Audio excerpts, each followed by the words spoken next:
عادل عصام الدين يكشف السر الحقيقي لقوة شخصية الهلال. الدعيع يكشف عن خطر يهدد دفاعات الهلال وجيسوس كلمة السر. أحمد الشمراني: لا ينافس الهلال إلا الهلال. السلام عليكم. إذا كنت من مشجعي ومحبي نادي الهلال وللمرة الأولى تشاهد قناة كارت أخضر، فضلا ليس أمرا اشترك في القناة ليصلك كل جديد. إليكم التفاصيل. كشف الناقد الرياضي عادل عصام الدين أن السبب وراء ظهور الهلال بهذه القوة هو أن فهد المفرج شخصية قوية وصارمة وانضباطية. واستشهد عصام الدين عبر برنامج المنتصف بتصريحات لاعب الوحدة الحالي والهلال السابق أوديون إيغالو، والتي تحدث فيها عن شخصية مدير الكرة بالنادي فهد المفرج.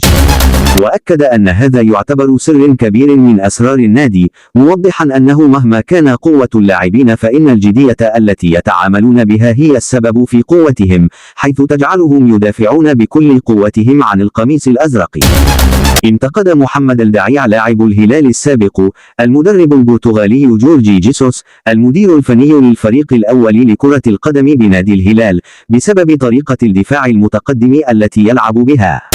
وقال الدعيع في تصريحات متلفزة عبر برنامج دورينا غيري: جيسوس يواصل تكرار خطأ اللعب بطريقة الدفاع المتقدم والتي أسهمت في هجمات خطيرة على الهلال ضد سباهان أصفهان ثم الرائد.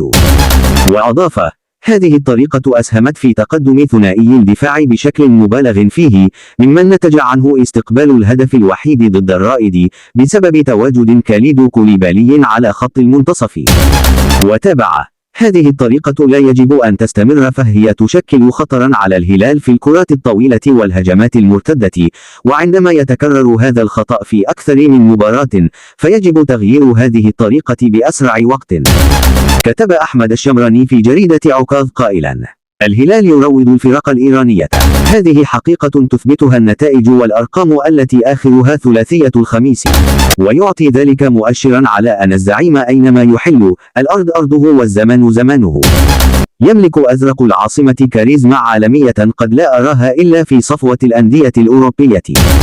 اتسعت الفوارق بينه وبين كل الأندية الآسيوية قاطبة غرب القارة وشرقها، ولهذا قلت ذات رأي تلفزيوني: لا ينافس الهلال إلا الهلال. ولم يمتعظ أو يحتج إلا بعض المتعصبين وليس كلهم.